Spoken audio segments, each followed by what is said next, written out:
Mr. Speaker, allow me to start by responding to the questions raised by the Leader of Majority, my friend Kimani Ichung'wah. Yes, I agree. We have complained, Mr. Speaker, previously that our budget estimates, especially on the revenue side, are not realistic. In fact, I'm persuaded that we have been using revenue as a balancing figure. Revenue projection as a balancing figure. It's like what we do as a country is we look at our expenditure level, where we want to spend, how much we want to spend.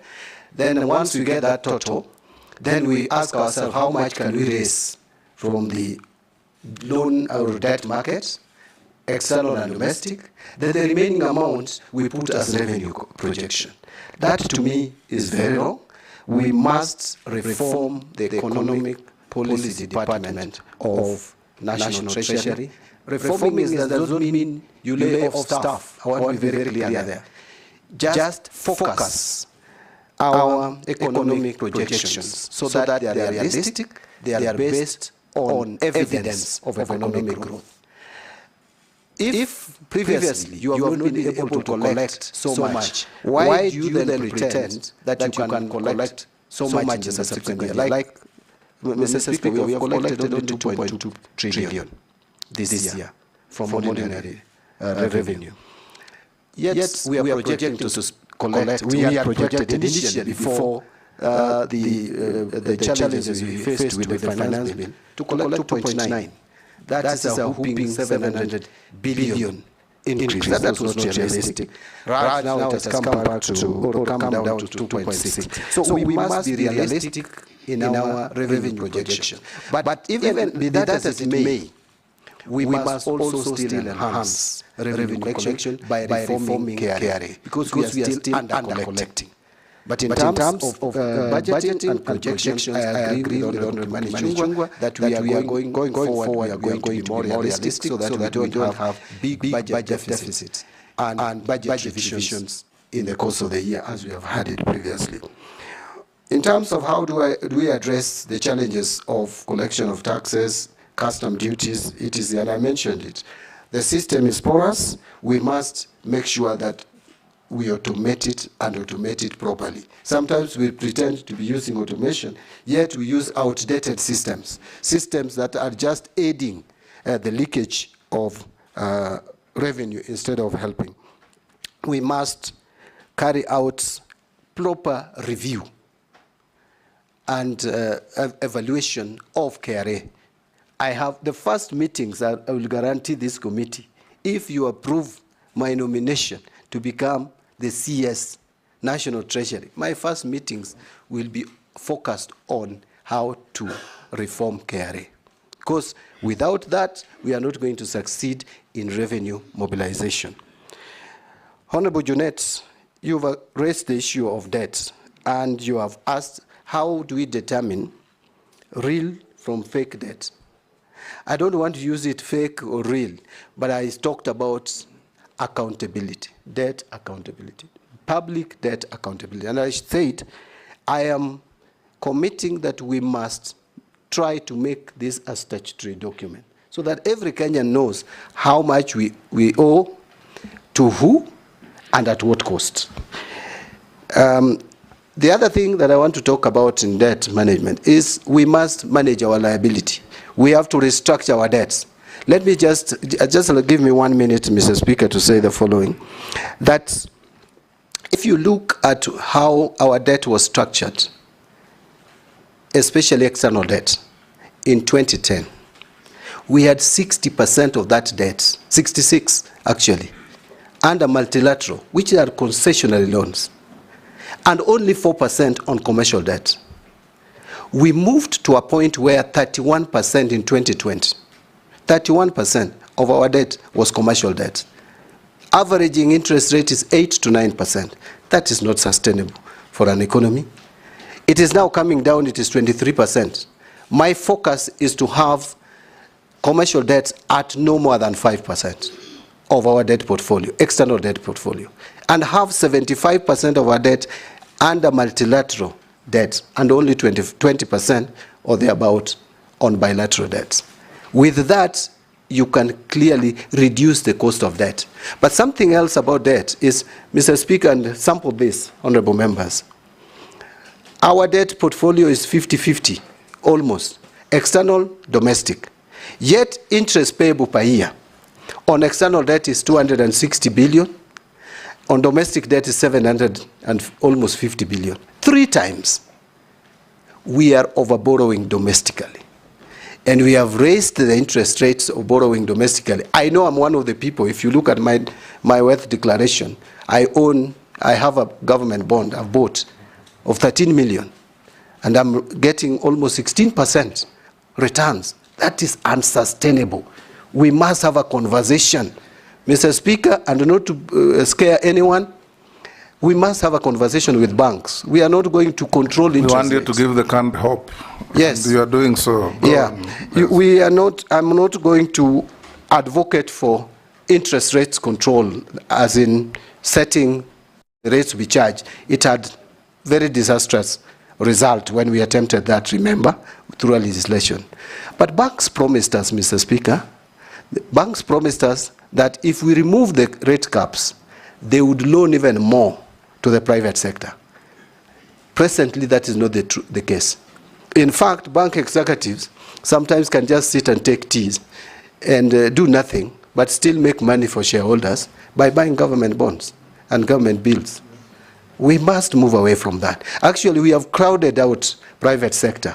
You can see the youth is up in arms. They have no jobs because the private sector is not borrowing money from the it's not lending. The private sector is not borrowing money from banks, yes, to invest, and so we can't create jobs. Yes. I know that one of the reasons why we have been raising the interest rate is to control inflation. Inflation has reasonably been controlled now at 4.6%. We must also be alive to the fact that we must balance the two. There must be a net-off effect so that we also grow our economy. Thank you. Finally, there was the issue of what do we do about the poor and the pending bills. Pending bills is a serious matter, Mr. Speaker. I think it is something that we must agree on. I know we are moving as a country to accrual basis. As an accountant, I know with the accrual basis of accounting, then we will not be talking about pending bills because there will be no cutoff. Any bill that comes will automatically move to the next financial year and pay it. But these pending bills, a lot of them are also fictitious. I know there is a committee in place, and I don't want to criticize that committee. I know it is headed by the former Auditor General, Edward Ouko. But Mr. Speaker, I ask myself this question. The pending bills that I'm told have been submitted to that committee, or before that committee, is upwards of 663 billion claims. And there are a total of 114,000 plus of those claims. How do you have one auditor, even if you are a genius, with a few months to audit that and give you? So what I'm saying in a nutshell, Mr. Speaker, is that we need to have a system where there is nothing like pending bills verification, because it has become a way of just failing to pay bills that are owed. We must have a system. Not only that, nominee, you remember about 8 years ago, there was a committee to verify pending bills. It became a toll station. And all the committee was doing is go to a town like Eldoret, pitch in a hotel, and people with so-called pending bills turn up with briefcases and have their pending bills approved. Exactly. You remember? Yes. Yes. And what are you going to do differently? It may happen again and again. What my proposal would be is that we may have to have a system, and it can even be through a legislation, where a legislation we have in the PFM Act that pending bills form first charge.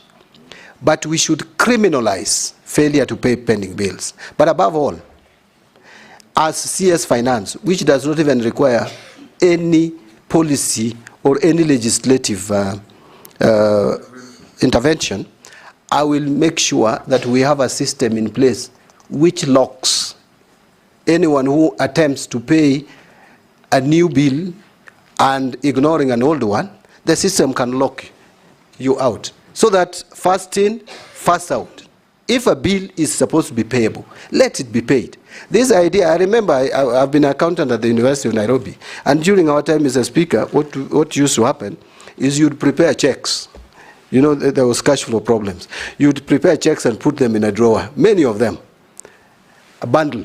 And so people come, and there was a big black book which was called check register. So the suppliers come, and checks are issued through that register. So depending on how nice you talk to the accounts department, then your check is released. Yet the one for Honorable Speaker even goes stale after 6 months. Those are things that we can cure through a system where you have an accounting system which allows payments to be made on first come, first served basis. Thank you. Finally, Honorable Junet asked me a question I didn't expect to come from him, but I expected to come.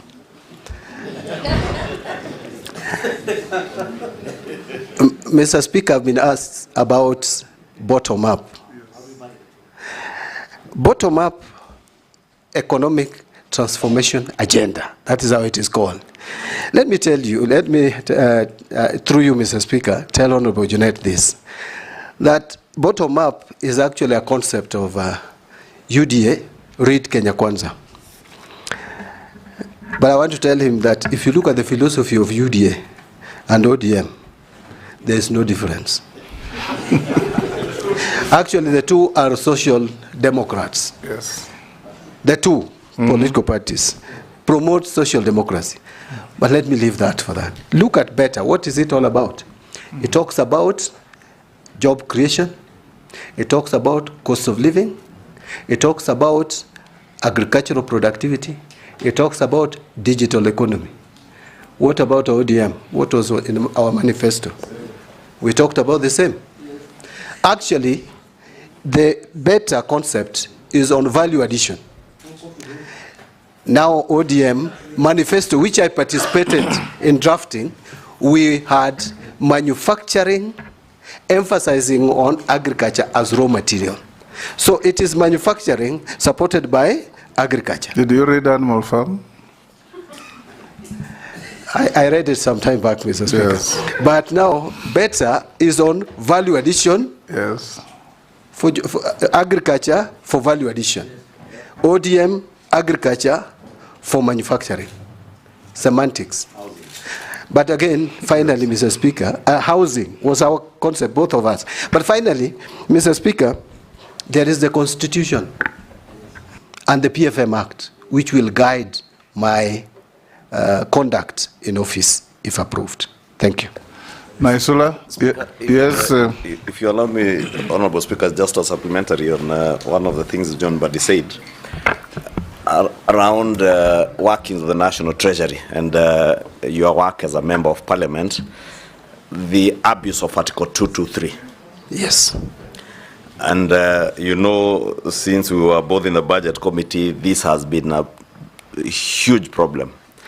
And it continues to date. You've had in the recent past very senior government officers trying to twist people in the National Treasury to pay even confidential expenditure out of Article 223.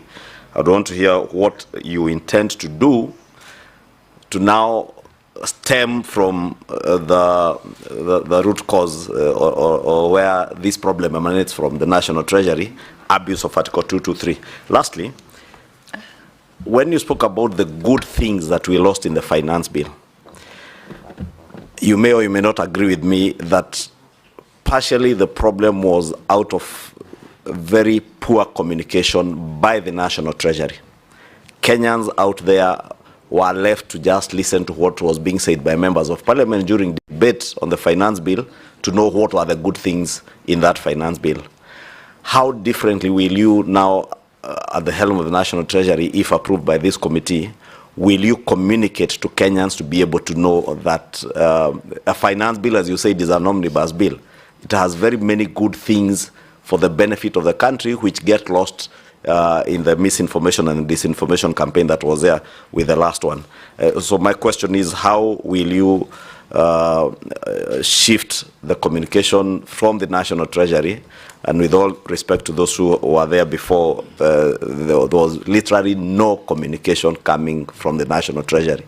How do you intend to change that? And I agree with you on the pending bills, but also tell you that probably what we also need to do is look at the procurement. For instance, and you've been a member of parliament all these years, CDF. There are never any pending bills in CDF because of the system through which we procure. You only procure when you have exchequer with you. So probably if you get approved, that's one of the other things you need to look at, to remodel whatever is being done in mainstream government with CDF. Mr. Speaker, go ahead. Okay. Thank you, Speaker. To the nominee, Honorable Mbadi, you are on record in Parliament during debate of the last approval of the cabinet secretaries, and it's gone viral, widely known, that you referred to the cabinet secretaries then as skunks. Now you find yourself as one of the nominees. Are you a skunk or are you not?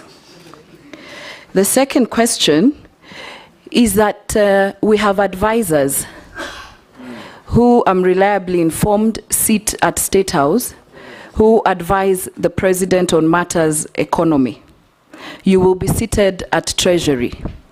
I would like to know, between if this committee and the National Assembly approves you, you will have your opinion, they will have their opinion. How do you marry the two to make sure that you're talking the same? Because we have seen in the public some of the advisors talking like they're not in the same government, like the way how they work. So I would like to know whether which supersedes the other, and how will you make sure that you work together on matters economy and as you advise the President. Finally, there's been allegations that in Treasury we have people who've been there for so long. Times have changed. You're seeing we are in very extraordinary times. We need to think extraordinary to get our country to where we want to be. How do we make sure once you're there, you are not held captive? Because we have seen other CSAs with very good credentials. Even you, if approved, I don't know what happens when you go there. I don't know whether it is the system, you become captives of IMF, you become captives of what is going on. What will you do differently? Because we are in very extraordinary times, Mr. Nominee. Thank you. Go ahead. Thank you. Mr. Speaker, allow me to, in response to the questions by Leader Majority, to start with the pending bills on. In fact, Mr. Speaker, I had a lot to say, but because of limitation of time, I left out something on the issue of pricing and general procurement and supply chain management. That is an area that we must address. It is what we would call addressing corruption. Mr. Speaker, if you are to buy omena in Kisumu and buy it in Kericho, despite even the transport cost, you are almost buying it at the same price. But in the same government building, 5th floor, 10th floor, buying the same item at different prices. We cannot continue like that as a country. We must find a system of standardizing our prices.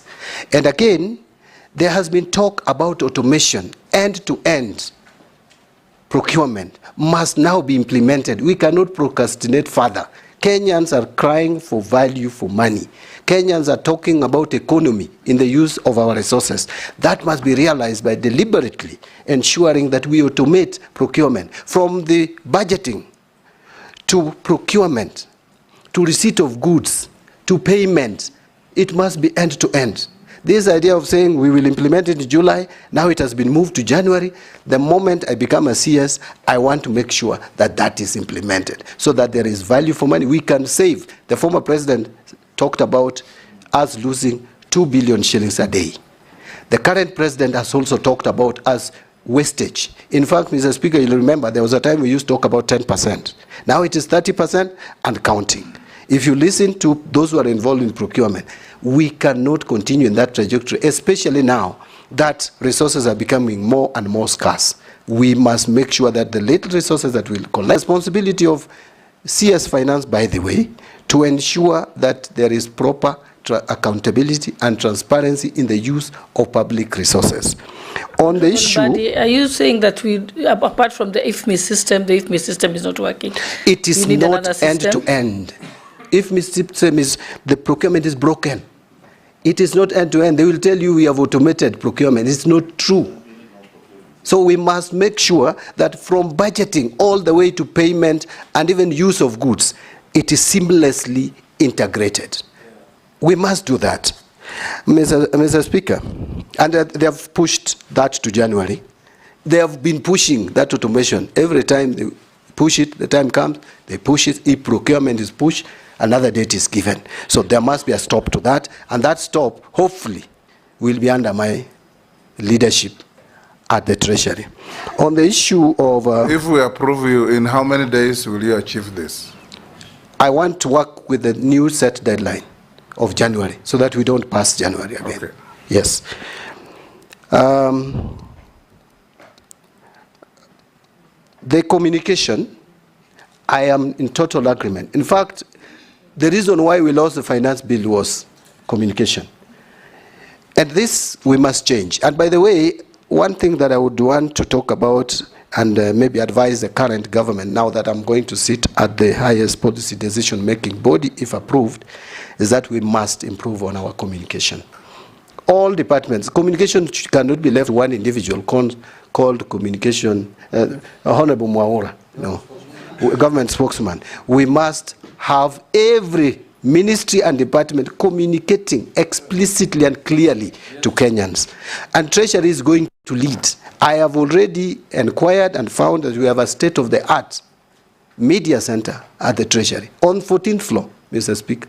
That must be utilized properly. But again, we must understand that the current generation would not be very comfortable with the convention of the traditional ways of communicating. We must be innovative. We must use the current system of communication. I know I'm not in Gen Z, I'm not a millennial, but we must be responsive to the way they communicate. And my ministry will adopt modern methods of communication. The final one was from Honorable Shungwe, and it was the first one. What did you ask about the Finance Bill 2024? That Finance Bill was on what you have actually what I've just now Article 223. Article 223 abuse.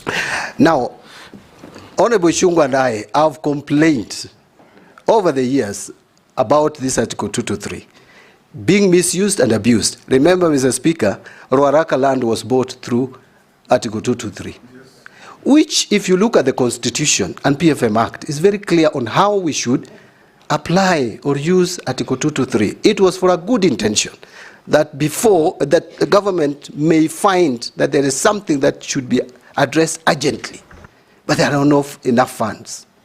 Yet now we abuse it. We spend it on anything.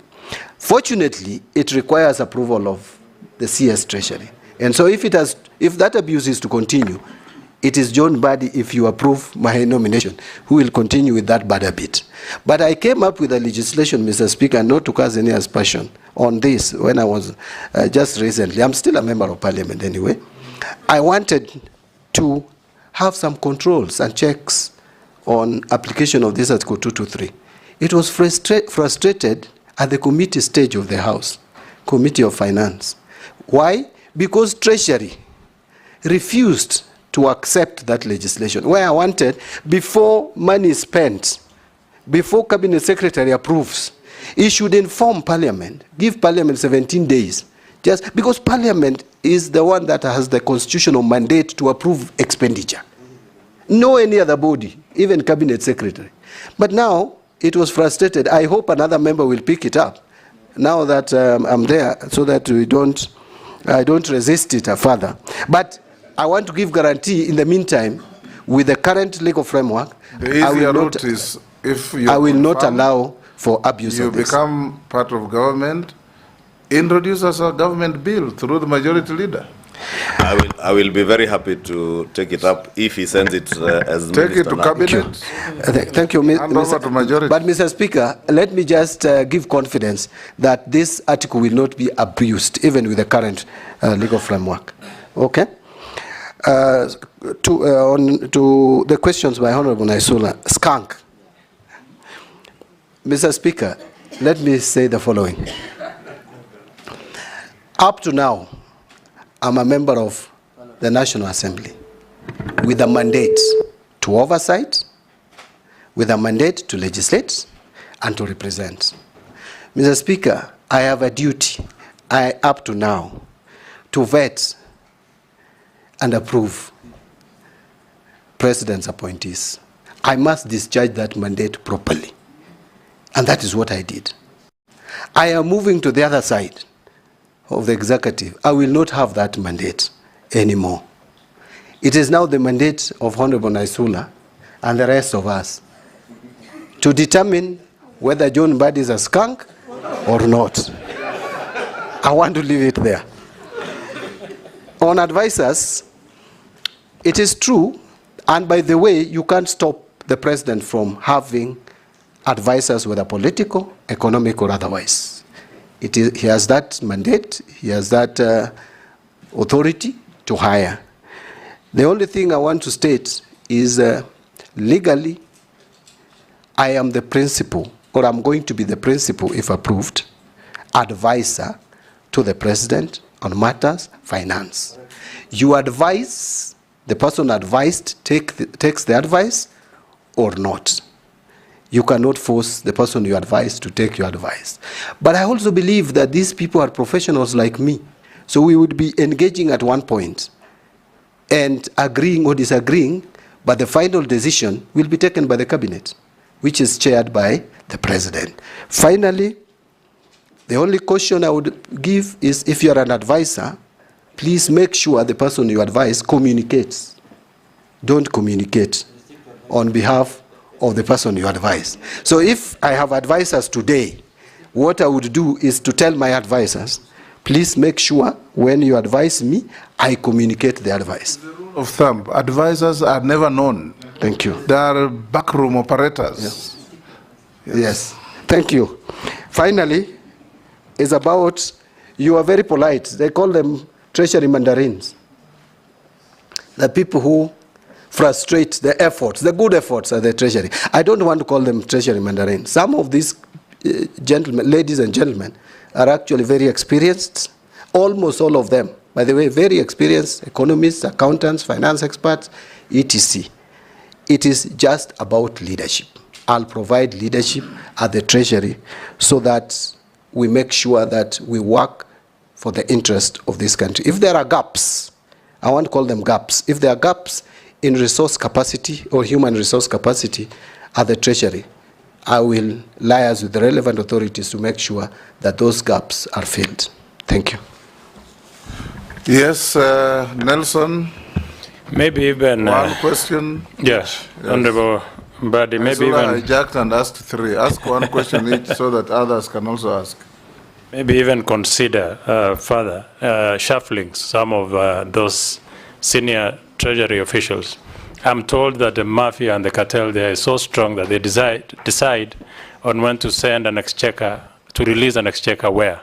So that you find agencies, some of the agencies are 60, 70% or 90% on consumption of the exchequer, yet you have others that are still lagging at 40, 50% way towards the closure of the financial year. So they are very powerful, and I think it is just not about, leadership. It's about also trying to shuffle those senior cartels that are there in the Ministry of Finance. And please do it if this committee approves you.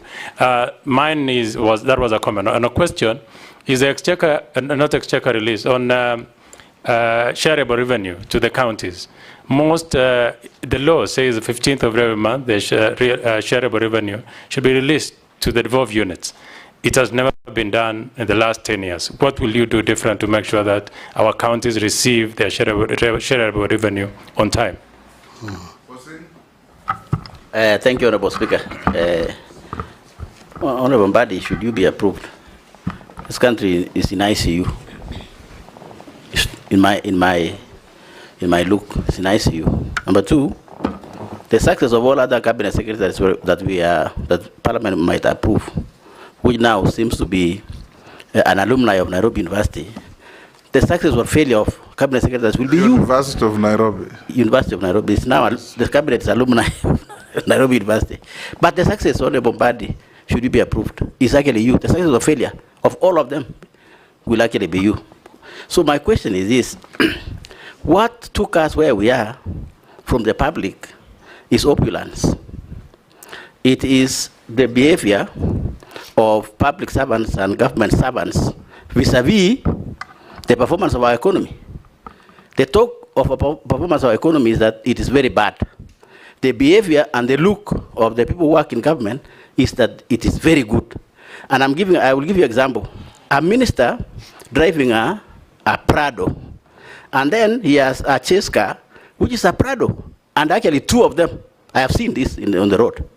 Since this problem, I have not seen any government or minister's car. I don't know if they have hidden them or not. But the truth of the matter is the behavior of the government servants and the performance of the economy is not actually commensurate. So my thinking, Honorable Badi, if you look at what you are saying, these are long-term, medium-term.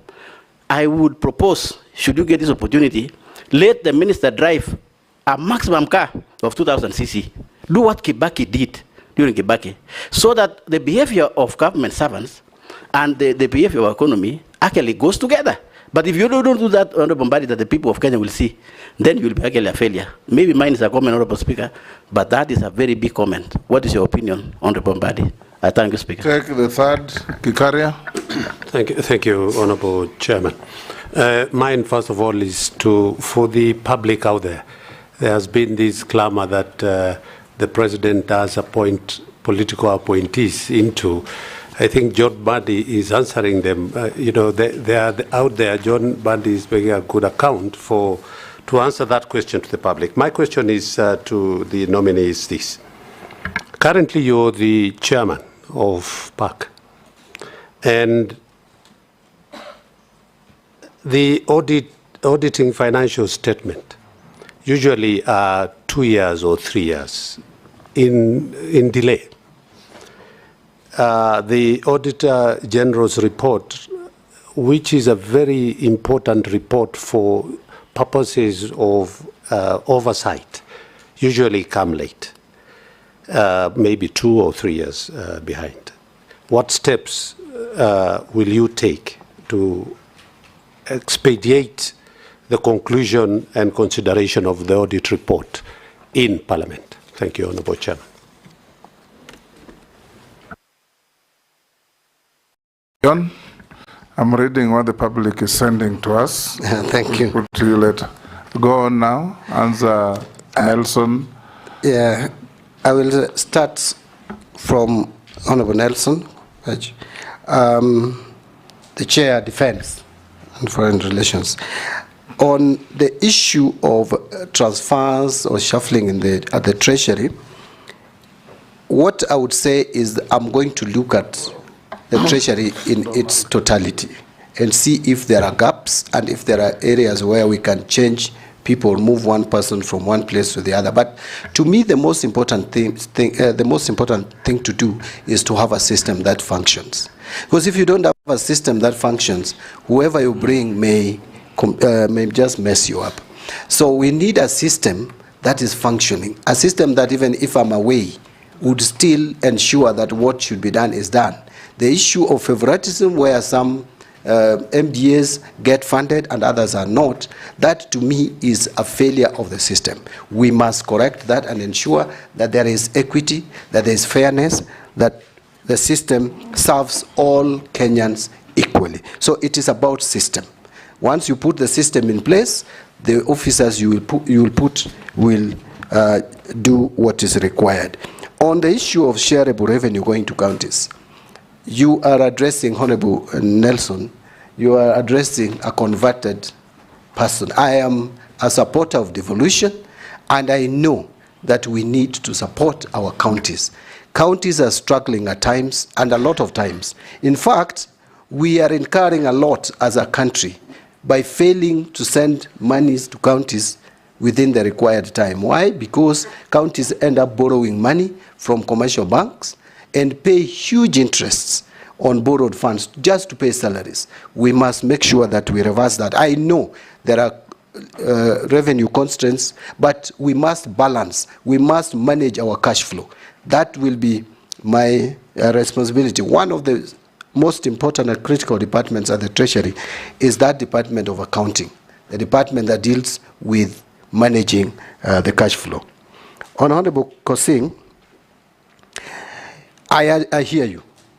A lot of opulence, a lot of wastage. By the way, even the reconstitution of this cabinet is as a result of, is actually a direct consequence of show of opulence, which made some Kenyans mad, to the extent that now the president had to be forced to do certain things which he shouldn't have done, really.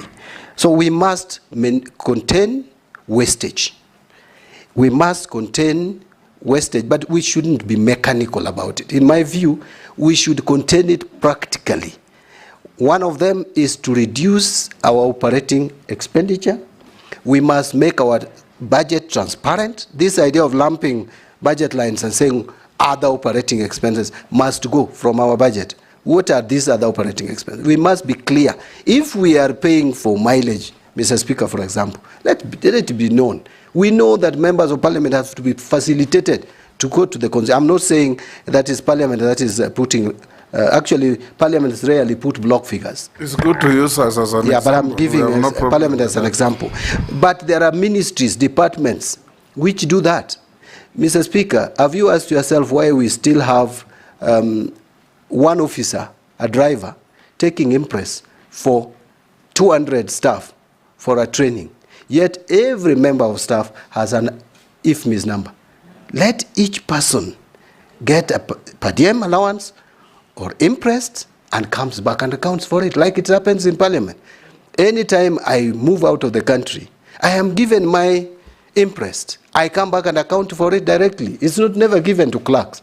But you go to ministries, there is lump sum amounts, impress, you find someone taking 3 million. These are wastages that we must work on and control. Finally on that, Mr. Speaker, and as I said, we must work on procurement.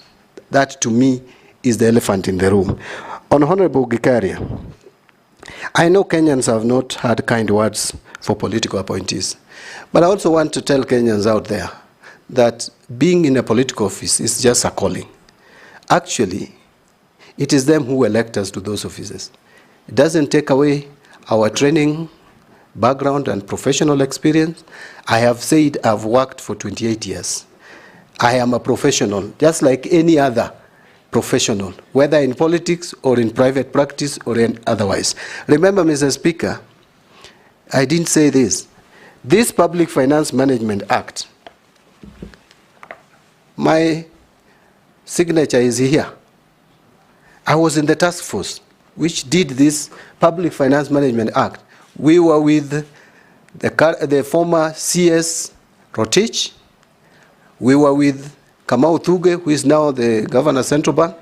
We were with Professor Malombe, or I don't know whether it's Dr. or Professor Malombe, who is now the governor Kitui, and myself, paid by World Bank to prepare this Public Finance Management Act, which is used by everybody. I'm a professional, Mr. Speaker. Mr. Speaker, in 2011, you remember, and we were with you in the National Assembly, consulting with Mass Group. I was their consultant. We came up with the 10 million error in the budget. I'm the one who brought it to the House, which became known as computer error. As a professional, I made sure that Kenya, and by the way, Treasury agreed that that was an error. Remember, there were professionals at the Treasury, yes. But the professional who is a politician is the one who discovered that there was computer error. So I want to just give confidence to the public that even when you are a politician, you can be a professional. Finally, on chairing PAC and financial statements that are in arrears, the confidence is this, Honorable Gikaria, that beginning with the Honorable Wandai, who is my predecessor, to my committee, we have really tried to be up to date. In fact, I am leaving that chair when we have just concluded examining accounts for 2021-2022. We were planning to have the report in the House in July. Unfortunately, because of the events that we are all aware of, that report, I'm sure, will be tabled in August. Then we'll only be remaining with 2022-2023. Because 2023-2024 has not been audited. It will come next year, like February. The committee that I'm leaving in place, I am sure before the end of this fiscal year, will be done with 2022-2023 and table their report. So we'll be up to date. There should be no worry at all. The National Assembly has done a lot of justice to our audited accounts. But, Mr. Speaker, you will allow me to mention that we need to give more resources to our Auditor General to do special audits, do forensic audit, because this financial audit that we are paying too much attention to is not going to help us really improve financial management. In my office, if you approve me, I will persuade the cabinet to give more resources. We can afford to give more resources to Auditor General to save much more, because we are losing so much. Special audits, and I've left quite a number, which I asked the Auditor General to do. If you look at those special audits on the study, 3 of them I'll mention. One is on Article 223, Mr. Speaker. It is there in Parliament, and the committee will deal with it. There's another one on fertilizer. All these issues that we are talking about are in that report. Number 3 is on Stadia. Serious mismanagement of resources or in construction of our Stadia across the country. If you look at that report, you would be very happy with the work of the Auditor General, as opposed to financial report. So we should really give more resources to the Auditor General to do special audits so that Kenya can save money, which is being wasted through corruption. Thank you, Mr. Speaker. Mary Emasi, the Honorable. Thank you, Chairman.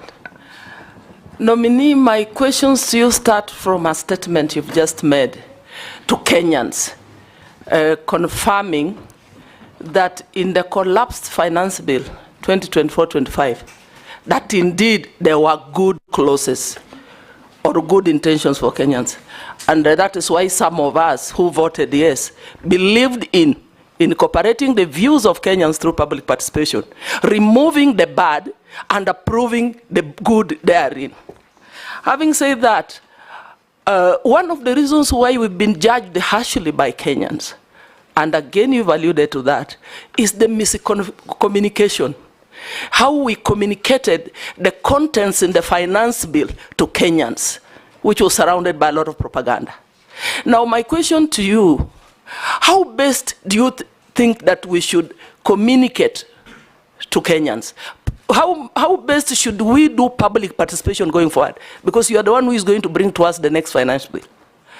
Secondly, you've also spoken to the aspect of revenue raising, and you've said you're going to look at, have a dialogue with KRA and see how best to improve KRA. Do you believe by just restructuring or reorganizing KRA, we will be able to raise sufficient revenue to finance our budget? If not, what other revenue raising measures do you intend to bring on board, because you're the one who will be bringing to us the finance bill? Last but not least, we have interns in KRA.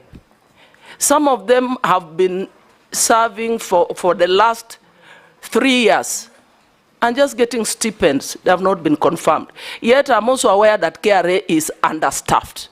For them to realize the objective, they need to be staffed properly.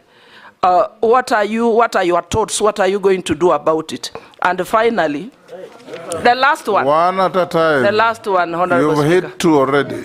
Just the last one. Again, a nominee in the supplementary estimates 1 for 24-25. We have rationalized expenditure for all sectors in pursuit of fiscal consolidation. And this is adversely affecting some of the social safety nets that are likely to affect the most vulnerable members of the society. How do you intend to turn around the economy so that you cushion Kenyans to prevent negative impact on their welfare. Thank you. Members, at least be conscious of your colleagues also queuing to ask questions. Chair, my apologies. You know, we've worked with the nominee in the budget and appropriations, and we're also in the same line. So I had a number of questions. Thank you. Divorce and due familiarity with the nominee, and interview them in the manner we have been interviewing others. Dawood. Thank you, Mr. Speaker. One question. Thank you, Mr. Speaker. The nominee, Honorable Badi, the division of revenue for the county governments was reduced because of the failure of the 2024-2025 finance bill falling. And now, subsequently, the finance bill 2023 has been declared unconstitutional. Do you, in your opinion, think that again you will ask for the division of revenue from 380 billion going to the counties going down again?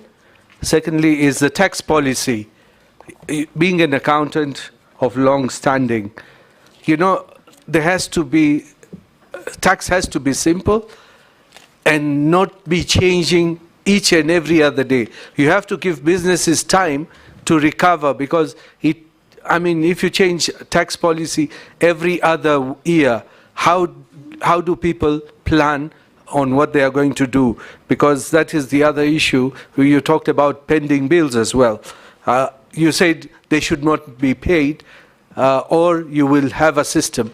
What kind of system are you talking about? You're saying they will not be paid, or you will pay them, but in what manner will you pay them? Thank you. Murugara as well. Thank you, Mr. Speaker. Nominee, the Honorable John Bandi. To the eyes of Kenyans, you are actually the treasurer of the country. You are the one who is going to be responsible for everything that we treasure, especially our money. The first limb is, would you be able to take a stand and keep that stand firm? Will your yes be a yes and your no be a no? And if so, Kenyans know very well that the reason why we are where we are grossly is because of pilferage of public resources. And everybody knows what the Auditor General, whom you propose to be funded, has been reporting year in, year out. But not one, not two have been taken to court or any form of action taken where it is glaring that public resources are actually being wasted. If this committee affirms you to be the CS Treasury, can you tell Kenyans whether you would actually stand with them to have all thieves, corrupt people, everybody who has pilfered, being brought to book to take responsibility for that crime? Now answer those, Honorable Mbadi. Thank you, Mr. Speaker. Through you to address the questions raised by Honorable Masse. Honorable Masse, I can't overemphasize the value of communication, and I would repeat again that one of the weaknesses of the Finance Bill 2024 is that it was not explained properly. And remember, there was this tax on motor vehicle. No one could explain why it was necessary. The people, some of the people or speakers the government sent or Treasury sent to explain it even made a mess of the explanation by saying that this is to increase or enlarge the tax base. Yet almost every one of us who owns vehicles, we pay taxes in one way or the other. So communication is key. Public participation, I think National Assembly, Senate, we need to come up with a clear legislation on public participation. Given the recent events at the courts, we must. This is a priority, and I am looking straight at the majority leader and the minority leader. Then the Speaker, Mr. Speaker, kindly help the government get a legislation in place if the government has not prepared one already. AG is working on one. The AG is working on one, I hear. That is very good. So, yes, I don't want to say that there was propaganda or otherwise. You know, if the animal had become bad, Mr. Speaker, in the eyes of Kenyans, the Public Finance Management Bill 2024. So reasoning was thrown off the window, and everybody believed it should be defeated. So I think that is what, but that is because of the communication.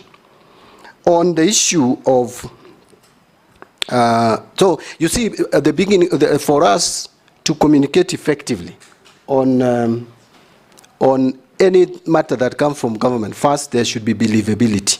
I think trust level has gone down.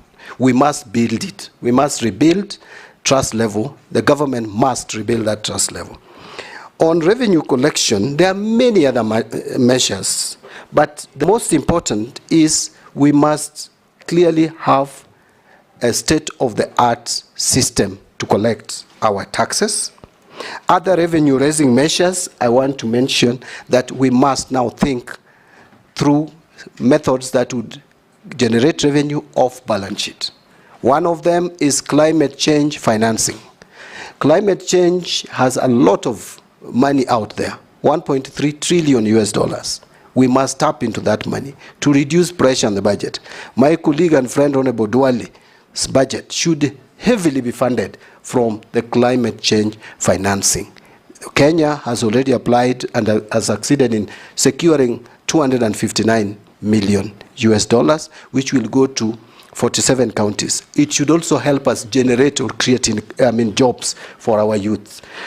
Another one is PPPs. And Mr. Speaker, allow me to say something about this. You know, we must adopt public-private partnership as a country. But this is going to be very difficult because already the public don't understand PPPs. You can see the issue of JKIA, Mr. Speaker. It's because the public does not understand PPPs. But PPPs is the route to go. We just need to be clear. We just need to have the framework in place. I must give capacity because it is resident in Treasury. Capacity to that department dealing with PPPs. Not just look at the big projects. Mr. Speaker, we must also apply PPP even in small projects to reduce pressure on exchequer. For example, I'll give you an example which I learned recently, that Kerio Valley Development Authority has a 2-acre land here at Upper Hill, and they had got a private investor to develop offices on that plot for government offices. That request was sent to the National Treasury, and it is gathering dust until they gave up. We must embrace PPP, not just for big projects, across level. And your guess is as good as mine why people focus more on big projects and not the small ones. Road sector, in terms of even maintenance of the roads, in terms of even developing new ones, but we must clearly do evaluation and see if they can work. There is the energy sector, even agriculture, irrigation, we can do PPPs, even the communication, all sectors of the economy, so that we reduce pressure from the exchequer. On staff at KRA, I think I dealt with this before, that we need to look at the staffing staffing of KRA and give them capacity and fill in the gaps. If there are people who have been serving on contracts for a very long time, it's not even, that is not even permissible in terms of human resource management. There is a period through which you can work as a temporary staff. On supplementary one, how do we turn around the economy? This one, I have a lot to say, but I don't want to say so much that I have, because it may take the whole day. Let me just, in 1 minute, summarize. Why is it that our economy grows at 5.6% but is not felt? You need to look, Mr. Speaker, and assess where we have the economic growth in this country. It's mostly agriculture and social and services sector. Agriculture is known not to be very good in raising revenue for the economy. Not very good in raising revenue world over. Why? Because it's largely informal. Now, we must treat agriculture not as an end in itself. We must invest in agriculture, but with a different mindset. We invest in agriculture to support manufacturing, because manufacturing creates more jobs, manufacturing grows economy much more. Vision 2030, our intention was by 2030, we hit a minimum of 10% GDP. We must do that by working on manufacturing. I want to leave it at that. On Honorable Daewoo's question, division of revenue, my view is we shouldn't cut any further the monies that we allocate to counties. Otherwise, we will kill devolution. This was a masterstroke with this constitution.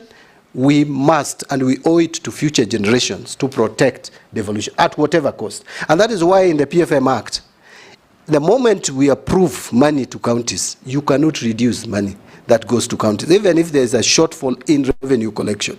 That was meant to protect the counties. One of the functions given to Treasury is to protect the county governments. And I would not fail in my constitutional obligation to protect the counties. Taxation, I cannot agree with you more. Our tax laws are sometimes too complicated, making it very hard for taxpayers. In fact, it is causing taxpayer apathy. One of the principles of taxation is simplicity, fairness, equity. Our tax system is not simple. In fact, I just forgot to carry. I wanted to read to this committee, Mr. Speaker, a provision in the, do I call it defeated or withdrawn finance bill of 2024. Clause 12, calculating minimum top-up tax. You need to be a very smart accountant to calculate that. Lot of formula, different jargons. You cannot have such kind of legislations and expect to collect revenue. So we need to simplify our tax laws and tax system. If there are, I'm going to work around and check the tax laws that are complicated, that are causing us to lose money. Because when taxpayers realize that it is very difficult and complicated and costly to comply, they will not comply. So we must lower the cost of compliance to taxation. Pending bills, will I pay or not? It is not even me to pay. Authentic bills must be paid. Bills that can be confirmed. And my comment is, we must put a stop. Going forward, there should be no discussion anymore on pending bills. Let us deal with the historical bills and pay them. But going forward, let us not allow MDAs to accumulate more pending bills. And by the way, you'll remember, I have a constitutional mandate. Actually, it is in the statutes. If a accounting officer fails to do what should be done, we can withdraw that power from accounting officer. And that power is with the Cabinet Secretary for Finance. So I am not scaring anyone, but let them be on notice that if you are not going to do what is provided for in the PFM Act, please, you will not be an accounting officer of the government of Kenya. On Mrugara's questions, will I be firm? This one I think Honorable Mugara has an answer. Because, you see, those who know me... He wants to hear from the horse's mouth. Yeah, those who know me know my level of firmness. That does not mean I'm disrespectful. You must know who your boss is. You must know where your loyalty lies. But loyalty does not mean that you must be a yes person. I have, in a number of occasions, disagreed with my party leader, who was my boss in the party. You wouldn't know about it out there. Honorable Junet would know. Family, but I don't talk about it, because then that would be disrespectful. So if I am told to do what I should not do, I will not do it, if it is not provided in law. Because my duty number one is to protect, safeguard the Constitution. I hope that answers. Owen. On the last one. Yes. On pilferage of public resources, I think this. It has been the streak that of I have answers. addressed even previously. It has Thank been you, the streak of your answers. Owen. Thank you very much, Honorable Chair, Honorable John Mbadi. Two quick questions. One, VAT refunds and tax refunds is actually one of the loopholes that people use to pilferage funds in this in the government. And you're an accountant, you understand this, I've heard you talk about it. Now that you're in that seat, how are you going to ensure that we don't continue to lose funds through tax refunds, especially VAT refunds? What mechanism will you put? And courts have been used as a means to sabotage government, that people, if you must give back money to taxes, they rush to court, and a lot of money actually is held. Billions of shillings is held because there are court cases, and therefore government cannot access it. What are you going to do to unlock that money, reduce corruption in terms of VAT, and ensure that there's enough cash flow? Secondly, equally, I know you're a believer in constitutionalism.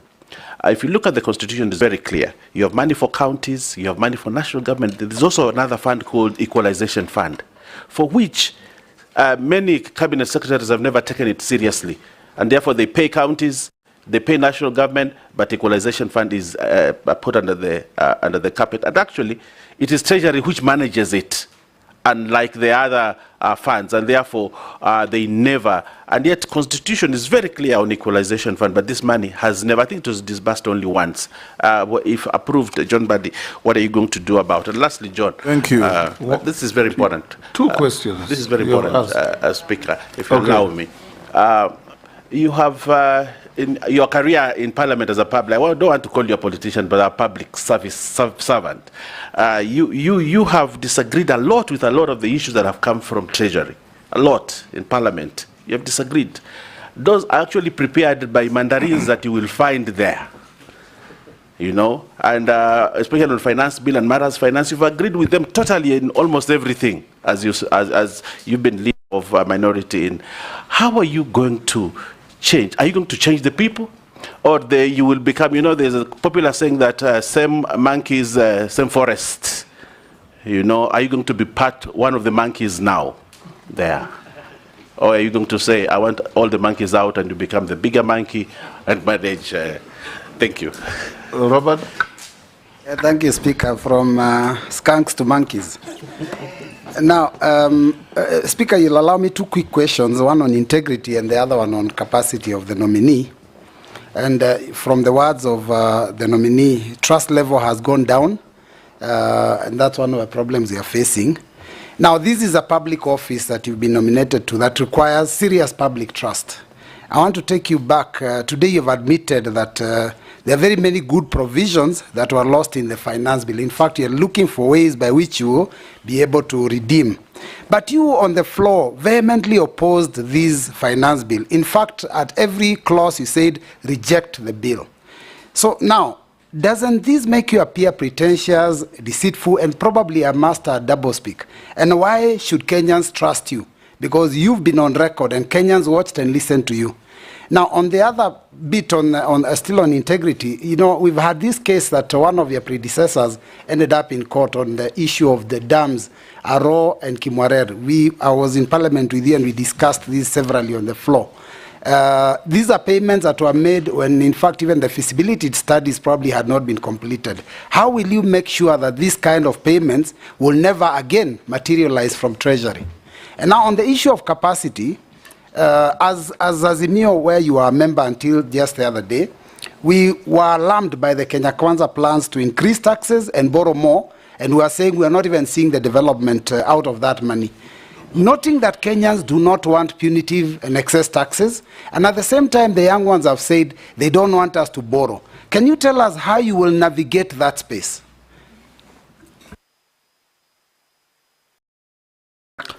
Thank you, Mr. Speaker, and thank you, nominee, Honorable Badi. Honorable Badi, you are getting into Treasury, whereby our health sector is extremely underfunded based on the Abuja Declaration and the United Nations recommendation on how countries should finance the health sector. In Kenya, the health sector highly depends on donors, and the donor basket is shrinking, and United Nations is requesting countries to increase domestic financing. The challenge comes whereby the resources within the country are also shrinking. how do you tell Kenyans that they will enjoy universal health care and quality health care with the kind of scenarios I've explained, and how will you navigate to make sure that money sent from national government to county government, in preview that health sector is devolved, are in fence for Kenyans to get health quality service at the county government as a minister for, as a nominee, and if you are approved by this government, this committee, how will you make sure that the finances meant for health sector really goes to the health sector in this country? You can answer those. Thank you. Let me start with, Mr. Speaker, let me start with the questions directed to me from Honorable Owen Bayer, the Deputy Leader of Majority. On VAT refunds, Mr. Speaker, we have the tax, this is what we call the tax expenditure. It is costing us quite a bit, in fact, almost $500 million every year to refund taxes, a lot of which are fictitious. It means there is a problem with the system, and that system must be corrected. But again, I think we need to, as a tax expert, and Mr. Speaker, I think I'm one of the people who can explain clearly the difference between zero rating and exempt commodities in this country. But I don't want to bore you with those explanations. I just want to mention that I think we need to have a conversation whether those items which we need to subsidize through VAT so that we don't expose Kenyans to untold sufferings as a result of high cost of living, we may think of most of them go to exempt categories so that we avoid the zero rating of commodities which result in tax refunds. Because tax refunds is largely, especially on VAT, as a result of zero rated commodities. Yes, the prices will slightly increase because zero rated commodities become cheaper in the long run if it is properly administered. And I want to be very careful there because the zero rated commodity, sometimes the benefit is not passed to the consumers. So we need to emphasize and have almost every item that we want to still subsidize under VAT under exempt commodity. Then you will eliminate the issue of tax expenditure in that line. The other issue is also on the advance taxes that we pay. We must have a system that captures these advance taxes properly so that when finally the taxpayer files returns, they don't claim tax refunds which they don't merit. Then we will minimize the issue of tax expenditure. On equalization fund, I can't agree with you more. This fund must be operationalized. I know there are some challenges. When I get to the Treasury, if you approve my nomination, Mr. Speaker, I will find out what are these challenges. I'm told there are issues about whether to use counties or areas. The Constitution actually talks about areas. It doesn't talk about counties. But we should also not spread it too thin because we know it is stemming from Article 201, Mr. Speaker, where there should be inclusivity, there should be equity in developing our country, using our public resources to develop the country uniformly.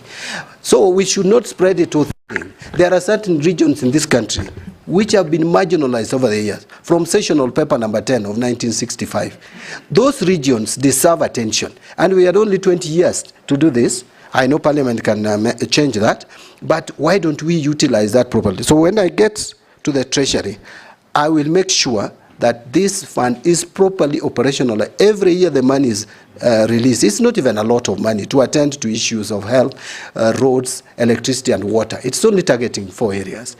Finally, on that matter, Mr. Speaker, I speak with passion because I know what marginalization is all about. Mr. Speaker, I recognize myself both as a Luo and as a Suba.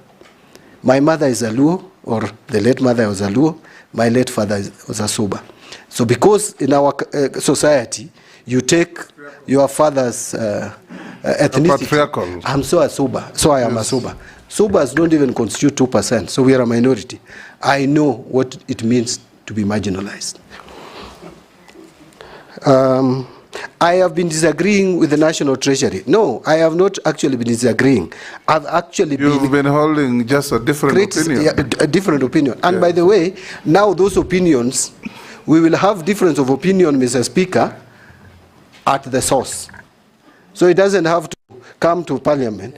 Those opinions, the differences will now be at the source. And they will be harmonized there. And they will be harmonized, and I will finally, Mr. Speaker, take the same to the cabinet. I'm the one who will be defending these tax measures, or whatever it is, whether budget estimates, or it is BPS. I'm the one who will now be presenting them to the cabinet. I must present something that I'm convinced, I understand, and I agree with. But that does not mean that only my ideas will have to be taken. No, you must accept also to be advised. These people have wealth of knowledge. Some of them know probably even more than I do in matters of economics. So I will listen to them, but I'll take the responsibility. Honorable Mbui is now not trusting me. But Mr. Speaker, you know Honorable Mbui was actually my deputy for 5 years. And he knows that I can be trusted. On the rejection of the bill, Mr. Speaker, we understand the circumstances. Actually, we were responding to Kenyans. And I was actually, Honorable Junet is helping me by telling me the whip was applied. I am a very faithful and loyal member of it. By the way, I have been a member of the Economic Council of Azimio, advising the leader of Azimio on economic matters. And I was convinced that even though there were some good provisions in the bill, which I mentioned when I was contributing on the floor of the House, you gave me 5 minutes as the Speaker. And I said there are some good ones, but the bad ones now have made the good ones look bad. You know, and so the public made a referendum. There was a referendum, an official referendum by the public on this bill. Mr. Speaker, if you looked at the social space, everybody was saying reject. And since I am representing people, not stones, not animals, I had to listen to the people and do what they wanted, Mr. Speaker, by rejecting the bill. So there is no inconsistency. My trust the level is still where it was on the Mbui. And by the way, I don't think I'm not a member of Azimio. I am, only that I'm not an official of Azimio.